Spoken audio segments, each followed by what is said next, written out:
Fala pessoal, vamos entrando aí, vou abrir a live aqui. Fala pessoal, beleza? Vão entrando aqui. Opa, fala Yenison, um novo ortodontista aí, recém-graduado. Seja bem-vindo, cara. Olá, olá, todo mundo que tá entrando, valeu, obrigado. Puxa vida, um monte de gente. Ó, boa noite César. Pessoal, dá uma falada aí pra mim só se tá bom o áudio, se tá dando pra ouvir bem, se o áudio tá bom, se a imagem tá boa. Fala Guilherme, dono do caso, tá aí, que bom que você entrou, cara, beleza? Sim, você vai aproveitar bastante. Boa. Pessoal, vamos lá.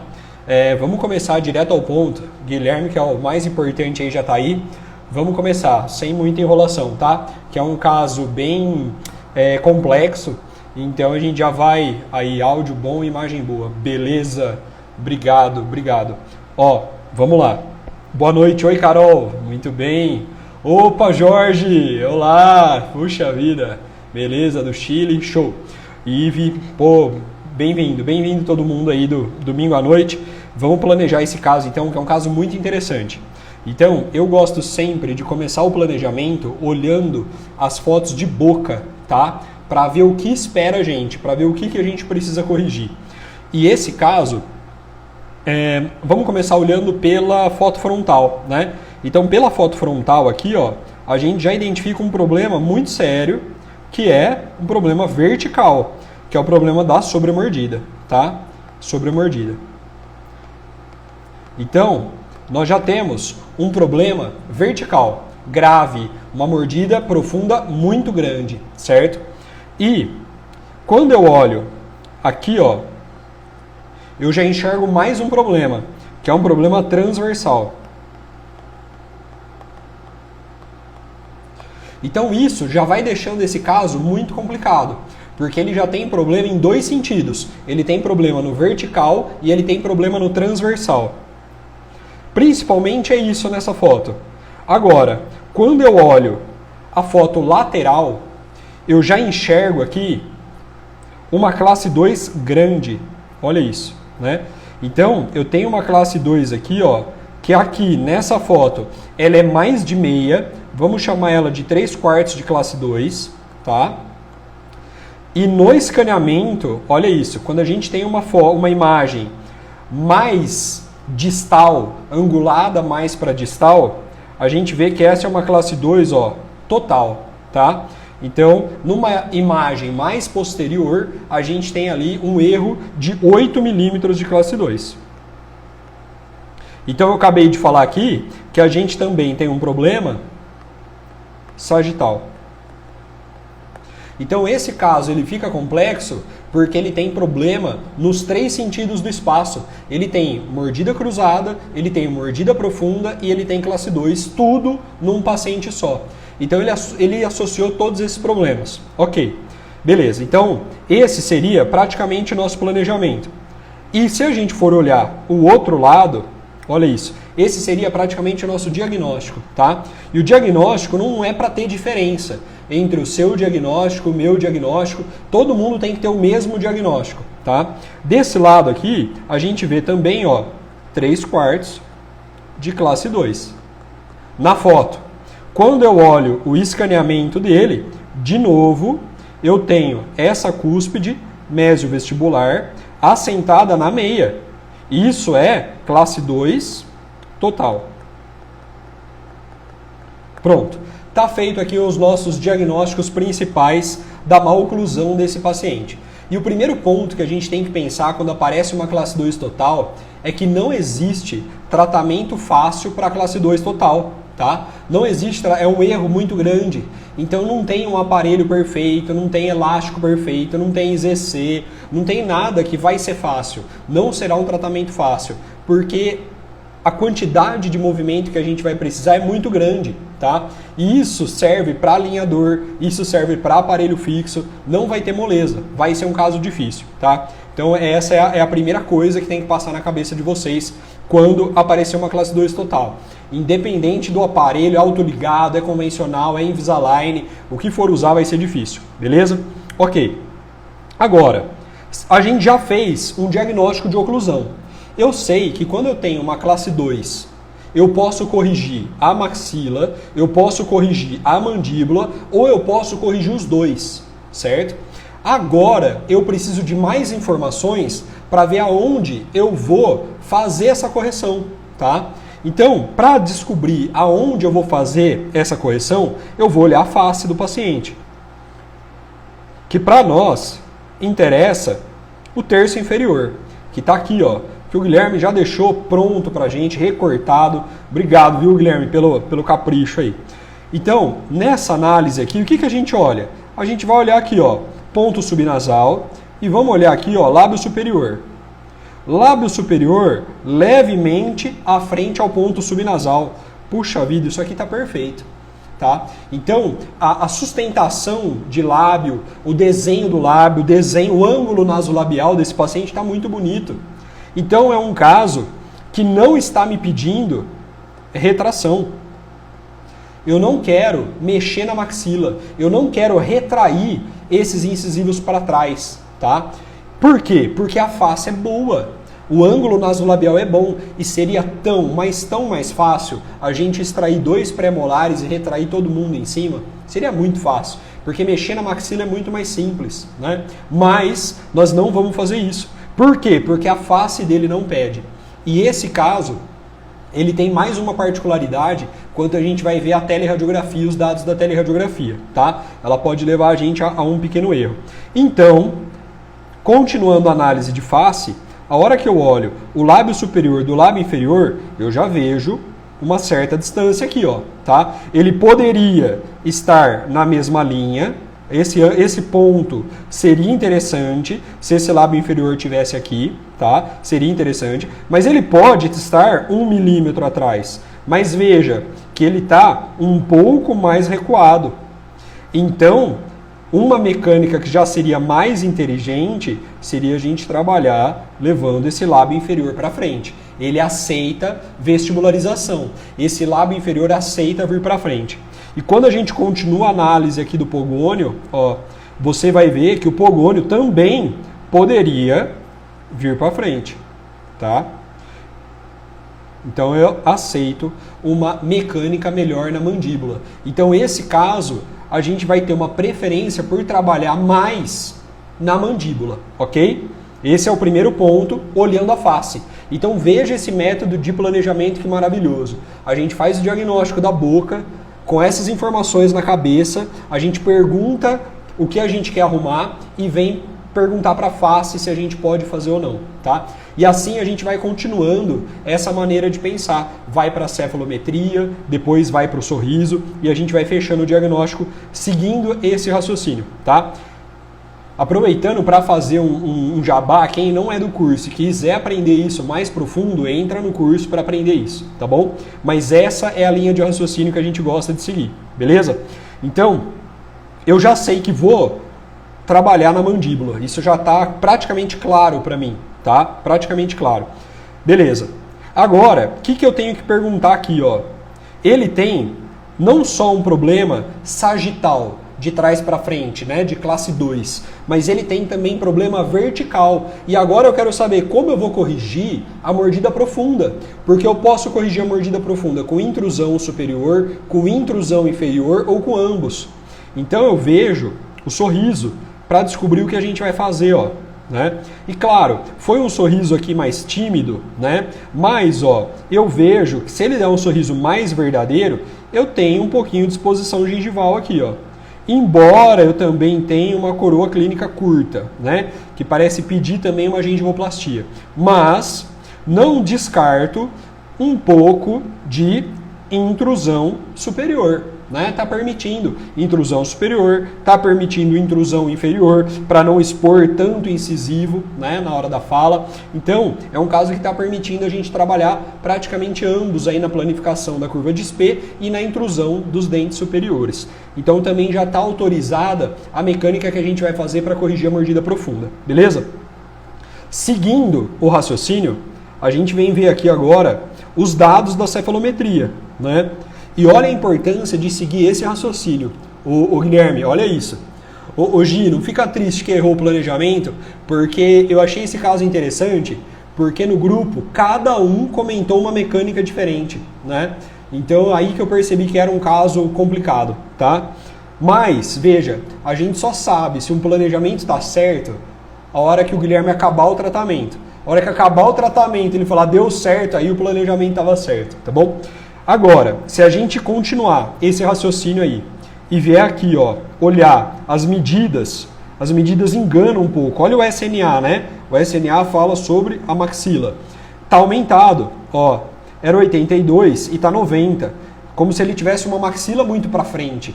Mas veja que o perfil não permite a gente mexer nessa maxila, tá? Então, por mais que esse ângulo está aumentado, a gente mesmo assim não trabalharia na maxila, porque o perfil não permite, o perfil está reto, o perfil está bom, né? O ângulo nasolabial está perfeito, não aceita a retração dos incisivos superiores, não aceita a extração de 2 prés superiores, infelizmente, esse caso, tá?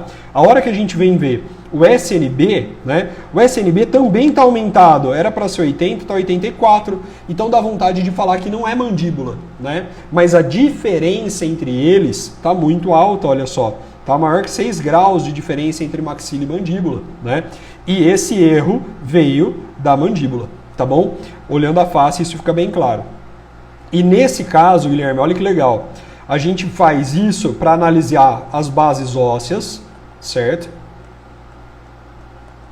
E a gente faz uma outra análise aqui, ó, para analisar o vertical. Esse paciente tem tendência a dólico, né? Quem que responde isso pra gente, ó?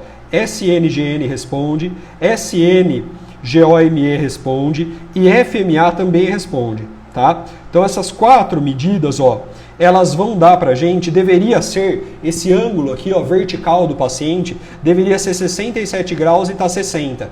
Ou seja, está diminuído, ou seja, tendência a braque, ou seja, está pedindo para eu fazer extrusão de molares, para deixar ele menos horizontal. SNGOME era para ser 32, está 20, tendência a braque de novo, e FMA, que era para ser 25, está 15, tendência a braque de novo. Então, se ele tem tendência a braque, quer dizer que seria muito interessante a gente fazer extrusão de pré-molares, molares, sim? Porque a gente deixa ele menos braque. Tá claro isso para vocês? E como eu faço isso? Fazendo levante anterior. Por exemplo, um levante aqui, ó, na palatina dos incisivos. Para esse caso seria maravilhoso. Levante na palatina dos incisivos. Porque isso permite a extrusão dos molares e a gente deixa ele menos braque. Ou levante em canino, tá? O levante em canino também, Gi, boa. Por quê? Se às vezes o overjet é muito grande, né? A gente precisa fazer o levante no canino, tá? Isso, Ive, boa pergunta. Então, pela cefalometria, a cefalometria está enganando um pouco, porque tá tudo errado. A maxila e a mandíbula tá errada, tá? Então, ó, aqui, ó, a maxila está muito aumentada, né? E a mandíbula diminuída perto dessa maxila, né? Mas você vê o perfil. Então faz o diagnóstico. Eu sei que você já é do grupo, eu sei que você já comentou no caso. Então segue essa linha de raciocínio. Oclusão, depois você vê a foto de perfil, depois você cria ali a sua possibilidade de tratamento e depois você vai para a cefalometria, tá? E depois ainda você vai para o sorriso. Tem todas as análises de sorriso, tá bom? Então segue essa linha. Então olha primeiro o perfil e depois a cefalometria. Por quê? Porque a sociedade inteira vai julgar esse paciente pelo perfil. Então o perfil tem que ficar bom, né? A gente não quer tratar a cefalometria, que eu fique com uma cefalometria perfeita no final do tratamento. Eu quero que fique com um perfil, não perfeito, mas o melhor possível após o tratamento, tá? Beleza.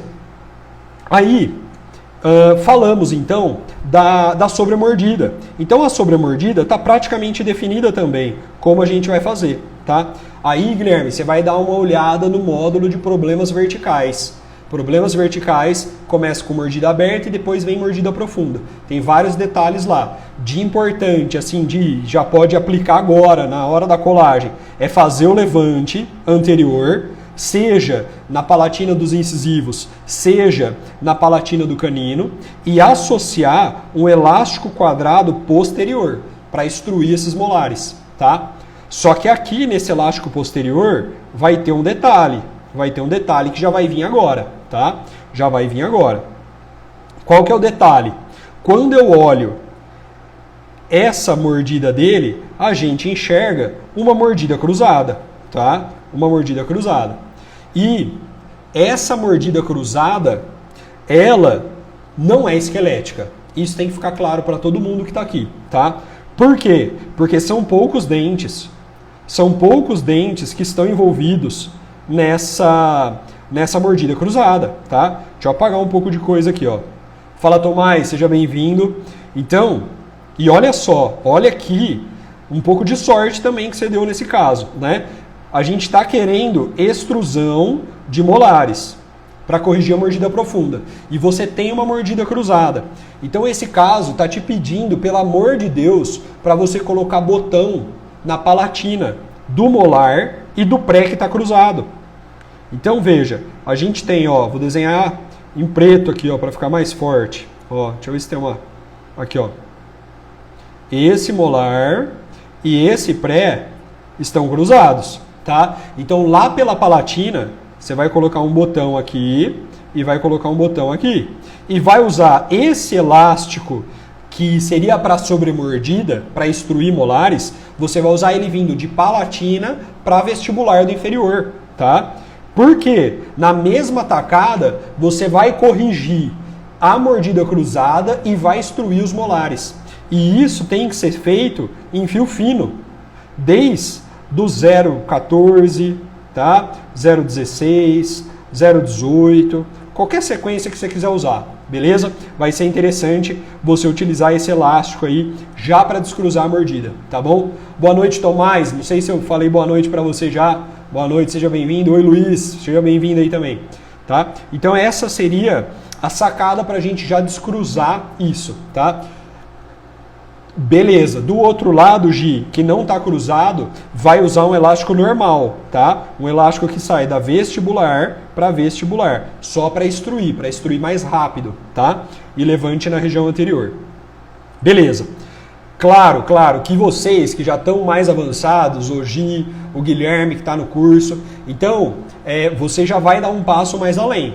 Então, esse caso, se você conseguir levar para um aparelho autoligado e ao invés de usar desse lado um elástico só quadrado, você já usar um elástico de classe 2, precoce, curto, porque ao mesmo tempo ele faz extrusão e ele faz distalização, isso vai te ajudando mais na mecânica, tá bom? Então você vai adaptando aí com os outros conhecimentos que você já tem, tá bom? Então, classe 2 total sempre vai ser mais complicado. E aí, se você ganhar tempo com isso, melhor, tá? Mas eu quero mostrar para vocês agora um outro raciocínio que eu acho que vai ficar muito claro. Eu separei aqui um mapa mental. Eu vou ver se abre aqui e vocês me falam se deu para ver aí, ó. Vê se apareceu um mapa mental para vocês aí. Que eu vou ver se apareceu aqui para mim. Manda um ok, um apareceu aí, só para eu saber que vocês estão vendo isso. Esse mapa mental. Está escrito classe 2, criança, adulto, simétrica, assimétrica. Só para mostrar isso para vocês que vai clarear um pouquinho no que fazer na classe 2 total. Aí, já vem um ok. Beleza, então apareceu.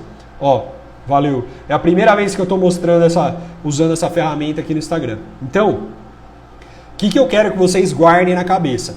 Primeira coisa que a gente faz quando aparece uma classe 2 é ver se ela é simétrica ou assimétrica. Ou seja, ver se ela é igual dos dois lados. Meia classe 2, 3/4 classe 2, 3/4 classe 2, classe 2 total, classe 2 total. E esse caso ela é simétrica. Então a gente vai seguir esse caminho aqui, ó, da simétrica, tá?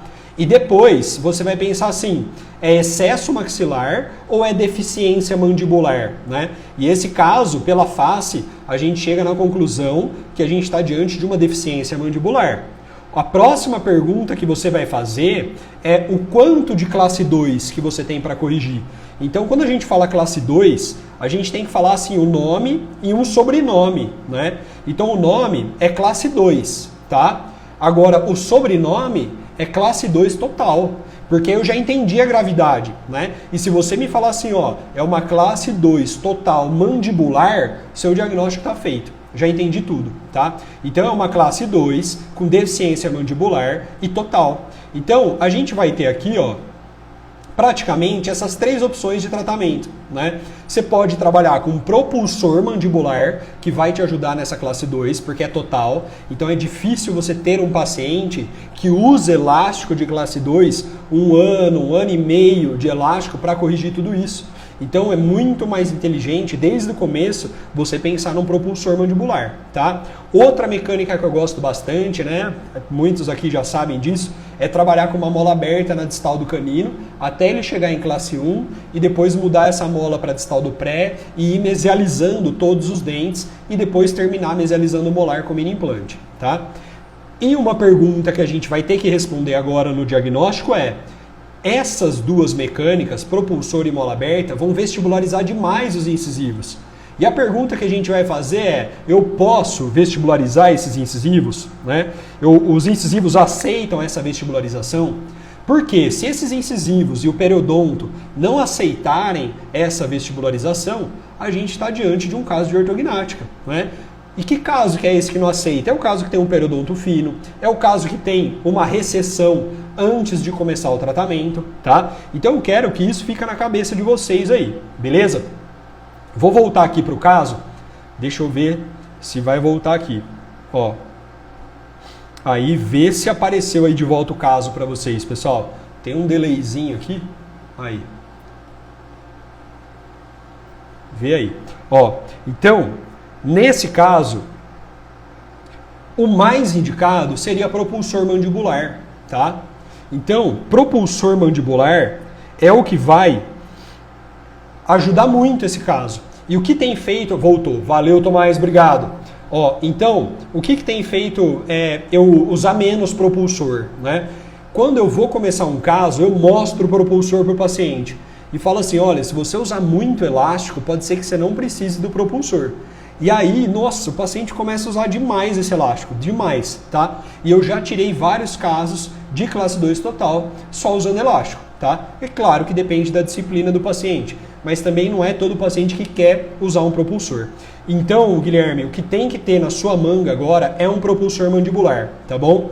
E aí, esse tem que estar já na sua mesa ali, ó. Falou, a hora que chegar no 19x25 de aço, a gente vai colocar um propulsor mandibular aí, tá? E aí você vai escolher o que adequa melhor à sua realidade. Eu tenho uma preferência grande pelo Twin Force, tá? Mas pode ser um Forceps, pode ser um APM, pode ser o que você quiser, tá bom? Mas o Twin Force, ele é colocado no arco, ele é fácil de instalar, ele é um pouco mais confortável, na minha mão ele quebra menos, então uma indicação, tá? Mas também te indico que você começa a usar o elástico de classe 2 o mais precoce possível para ir diminuindo o tamanho dessa classe 2 com o aparelho autoligado passivo, tá? E você deixa para usar o Twin Force ou o aparelho que você quiser usar de propulsão mandibular lá no 19x25 de aço superior e inferior.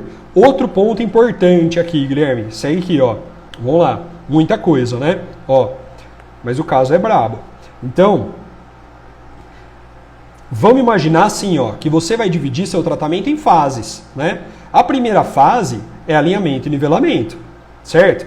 Essa é sua primeira fase, alinhar e nivelar. Depois, você vai ter que fazer o quê? Fechar espaço, né? Então, no fechamento de espaço, eu acho que você vai poder trabalhar muito bem esse fechamento de espaço. Por quê? Olha isso, você já tem alguns diastemas inferiores. Então, na hora de fechar esses espaços, você não pega os incisivos inferiores e retrai. Você aproveita para fechar esse diastema com uma mola aberta aqui, ó. Por quê? Você vai levando esse canino para a classe 1, tá?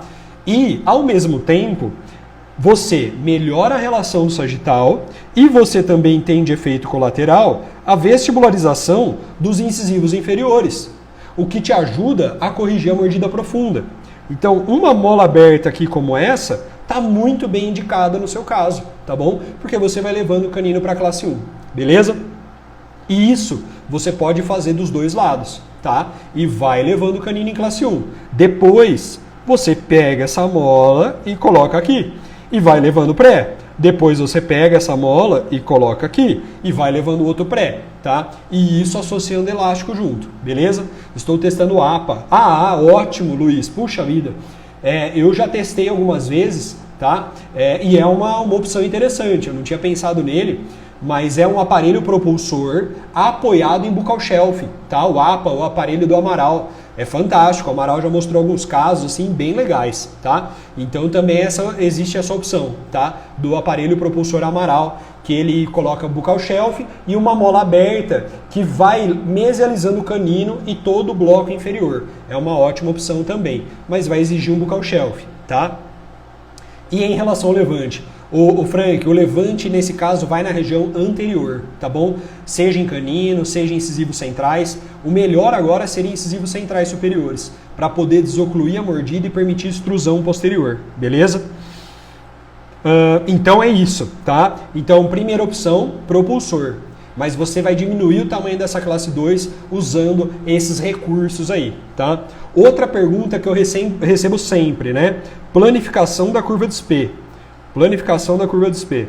Então, a planificação da curva de SP vai diminuir o tamanho da classe 2? Provavelmente não, tá? Por quê? Porque a curva de SP, ela vai trabalhar mais no sentido vertical. Você não vai ter mesialização de molar na planificação da curva de SP, tá? Então, a linha nivela. Assim que você chegar num fio mais calibroso, seja um 18 aço, se você gosta do 18 aço, seja um 17 por 25 de Naitai, se você gosta, coloca um arco com curva reversa para planificar ao máximo. E esse caso também, a hora que chegar num 19 por 25 ou 17 por 25 superior, vai ser interessante trabalhar com uma curva superior, uma curva acentuada, tá? E aqui uma curva reversa. Porque a superior vai criar o overjet para você, né? E a inferior vai corrigir o vertical, beleza? Então, eu acho que essas são as sacadas principais desse caso, tá? Guilherme, eu acho que a gente já falou da mordida cruzada, botão e elástico. Já falamos do vertical, para usar elástico quadrado posterior, levante anterior, curva reversa superior, curva reversa inferior, né? E que mais? Falamos da mordida profunda, falamos também da correção da classe 2, falamos do propulsor, e eu acho que a gente já explorou bem esse caso, tá? Ficou alguma dúvida aí, pessoal? Fala aí, Guilherme, vê se ficou alguma dúvida aí que a gente pode melhorar no caso, mas eu acho que a gente conseguiu abordar os 3 erros, tá? Então, casos que vêm com esse combo de problemas, vertical, transversal, sagital, são casos que exigem um planejamento melhor, tá bom? Exigem um pouco mais de cuidado no planejamento. Excelente, anotei tudo. Show de bola, Guilherme, valeu. E eu acho que com isso a gente corrige, tá? E começa com elástico de classe 2 então, porque o elástico de classe 2 também tem efeito inferior, tá? Vamos lá. E quanto à prescrição? Puxa vida, boa pergunta. Não falamos nada de prescrição, né? Maravilha, maravilha. Ó, nossa, ótima pergunta. Deixa eu apagar a cor. Puxa vida, ia esquecer disso. Ó, pergunta muito importante, tá? Muito importante. Então, como a gente tem uma classe 2 total, os efeitos colaterais da mecânica vão ser muito intensos. Então, todos os efeitos que a gente vai ter com elástico de classe 2 vão aparecer nesse caso, porque você vai usar muito elástico de classe 2, por exemplo, tá? Pelo menos até chegar ao 19 por 25 de aço e você poder colocar o propulsor. Então, o maior efeito do elástico de classe 2 colateral é lingualizar os incisivos superiores, né? Então, ele vai perdendo torque. Então, seria muito interessante a gente ter um controle maior de torque nos incisivos superiores, tá? Como você pode fazer isso? De várias maneiras, tá? Várias maneiras. Se você for tratar com aparelho convencional, acho que a melhor maneira para convencional é trabalhar com slot 0,18 nos superiores, nos 4 incisivos superiores, tá? Se você for tratar esse caso com aparelho autoligado, seria muito interessante você trabalhar com torque mais 22 graus no incisivo superior, no central, tá? Como, por exemplo, uma prescrição alto torque, porque você tem mais torque, tá? 22 graus se você for trabalhar com autoligado passivo, né? Outra ponto interessante, você pode trabalhar um autoligado híbrido, por exemplo, né? Que faz meio a meio, que tem mais leitura de torque na região anterior. E além de tudo isso, trabalhar no 19 por 25 de aço, superior, né? E inferior também, mas no superior, mais curva acentuada. Ou torque anterior. Faz um torque no fio. Torque anterior. Tá? Tem no curso como faz o torque anterior e como tira o torque posterior para você ter deslize. Beleza? Então, isso seria muito interessante para você. Tá? 0,18 se for convencional, 22 graus se for autoligado e trabalhar com 19 por 25, curva acentuada ou torque anterior para ter um bom controle de torque. Tá? No inferior, não vai mudar muito a prescrição que você vai colocar, porque toda a mecânica vai vestibularizar os incisivos, tá? Então você pode trabalhar com MBT mais 6 ou menos 6 aqui, tá? Porque tudo, a mecânica inteira vai fazer vestibularização aqui. Então a gente vai ter bastante vestibularização dos incisivos inferiores, beleza? Então isso vai ser bem importante, tá? Isso, utiliza elástico em box e Isso, boa Guilherme. Então, olha isso. Vai devagar com o seu paciente. Se o cara for bruto e você conseguir usar o box mais o elástico de classe 2, pode ser, tá bom? Se não, usa só o elástico de classe 2, porque ele já tem um efeito extrusivo, tá? Ele já tem, você vai usar ele curto, vai usar ele leve, 3,16, preso do primeiro molar ao primeiro pré. Então ele já vai ter um efeito extrusivo e ainda vai ter o efeito de classe 2. Seria muito interessante, tá? Gi e ZC fora de questão, puxa vida, eu deixaria ele na manga, tá? Também. Então, primeiro ponto, propulsor. Como a face não está pedindo distalização e eu não tenho um apinhamento superior importante, eu não usaria IZC, tá? O IZC, eu acho que nesse caso não vai ser legal. Qual fio inicia o uso das molas? Boa, Anderson. Ó, 0,18 de aço já é legal para trabalhar com mola aberta, tá? Com mola aberta é legal. Mas assim, ó, para não errar, para você não quiser errar, padroniza assim, ó, vai até o 19 por 25 de aço. A linha nivela o mais rápido possível. Chega no 19 por 25 de aço com todo mundo alinhado. E no 19 por 25 de aço você faz mecânica de fechamento de espaço ou de abertura de espaço, se for mola. Porque você vai estar num fio super rígido, um fio com controle de diagrama, coordenado, revenido, na borda ao ala, lindo. E aí você trabalha com elástico corrente, trabalha com mola aberta, tá bom? Aí você não vai errar nunca. Mas, nesse caso, 0,18 de aço, com curva acentuada ou com curva reversa inferior, mais mola aberta, seria muito legal, tá? O elástico de classe 2. Então, quando que eu começo o precoce? O precoce eu só uso no autoligado passivo, tá? Porque a gente tem um pouquinho de distalização superior, tem menos efeito colateral, perde menos overjet dos incisivos, lingualiza menos os incisivos. Então perde menos torque superior. Então eu usaria lá desde o 14 já de Naitai, tá? Ou Thermo Naitai ou Cooper Naitai, tá? Davi, classe 2, subdivisão 2, diferem pacientes com crescimento mandibular. Esse aqui já é um paciente que não tem mais crescimento, tá? Dr. Guilherme, se for autoligado, o paciente topar sim. Entrou. Quais pagam dessas diferenças de estabilidade a longo prazo do tratamento? Bidimensional, pode ser usado nesse caso? Pode, Tomás. Puxa vida, maravilha. Então, o slot 0,18 no superior, bidimensional, vai muito bem nesses casos de classe 2, tá bom? Seria maravilha. Gostaria de saber o porquê da cefalometria diz uma coisa e a fase diz outra. Pode haver erro do radiologista? Pode, tá? Pode. E muitas vezes nem é o radiologista que faz o traçado, que coloca os pontos, tá? Mas, independente da cefalometria, a gente tem que olhar a face, tá? Então a gente já viveu uma época da orto que era a cefalometria que mandava, tá? Hoje quem manda é o perfil, né? Porque a gente quer uma face mais estética, né? E um ponto importante que você me lembrou, deixa eu ver aqui. a gente não viu a cefalometria para falar dos incisivos. Então, o Guilherme, olha aqui, cara. Olha isso. Então, quando a gente vê incisivos, olha isso. Incisivo superior.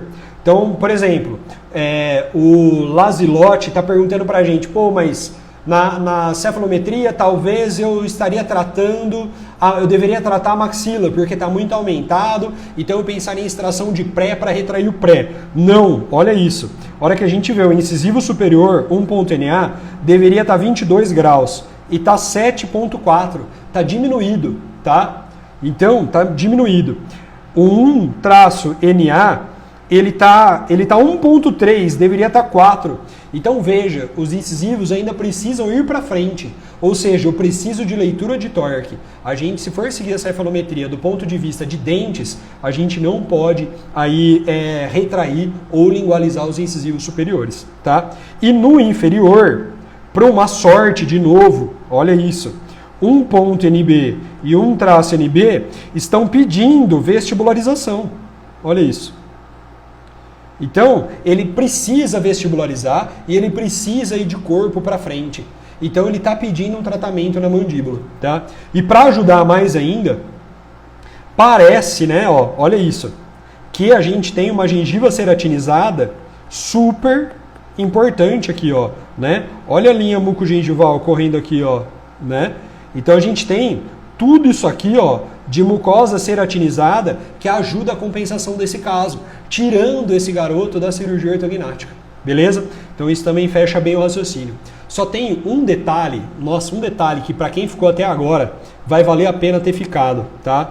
Então a gente falou de propulsor para esse caso, né? A gente falou de propulsor. E o propulsor, ele tem um efeito colateral que não me agrada muito, que é esse aqui, ó. Quando a gente coloca um propulsor mandibular, deixa eu apagar um pouco de coisa aqui, ó. Ó. Então, o que você vai ter que ficar de olho na mecânica? Se colocar o propulsor aqui, ó, um propulsorzão aqui, ó, seja lá qual for, tá? Sugestão é Twin Force. Ele causa, imagina que vai estar passando um outro fio aqui, ó, 19 por 25 de aço, tá? Isso vai fazer intrusão do molar e extrusão do incisivo. O propulsor faz isso. E a extrusão do incisivo, se ele tiver com o sorriso gengival aumentado, não é legal, tá bom? Então, esse é um cuidado que precisa ter aí, tá? Então, usa um arco com curva acentuada durante o uso do propulsor, ou, se não puder extruir nada, mini implante aqui, e ancora o arco aqui para ele não extruir, tá bom? Mas isso é uma coisa mais avançada, um efeito colateral menor, mas que a gente precisa ficar de olho também, tá bom, Guilherme? Ô, você é o Guilherme, beleza. Eu adorei os dados incisivos, o mais fácil é vestibular, difícil é controlar a vestibularização. Exatamente, Gi, é isso aí, beleza? Nossa, que caso, hein, cara? Um caso com problema aí nos 3 sentidos, eu acho que deu para pegar bastante o raciocínio de como tratar, né? E é isso aí. Se alguém tiver mais alguma dúvida, pode colocar aí. Se não, eu vou ver se eu consigo salvar a live e colocar no feed para vocês poderem ver e o pessoal que não assistiu poder assistir e comentar lá também e a gente poder discutir, tá bom? E vou colocar no YouTube também, tá? Que às vezes é mais gostoso assistir vídeo longo no YouTube, tá? E eu vou dar uma geral no grupo lá, tá bom, pessoal? Devagar eu vou respondendo esses casos mais complexos com vídeo, tá bom? Valeu, pessoal. Obrigado a todo mundo que entrou. Valeu, Lohana. Valeu, Júlia. Valeu. Puxa vida, obrigado a todo mundo aí que ficou até o final. Esse foi um caso mais complexo, hein? Mas eu acho que deu para aproveitar bastante. Valeu, tchau, obrigado. Bom domingo para vocês, boa semana, bom trabalho e a gente vai se vendo aí durante a semana, tá bom? Valeu, brigadão. Obrigado, Cláudio. Valeu. Obrigado, Luiz Gustavo. Obrigado. Ótima semana para vocês também. Falou, tchau, tchau.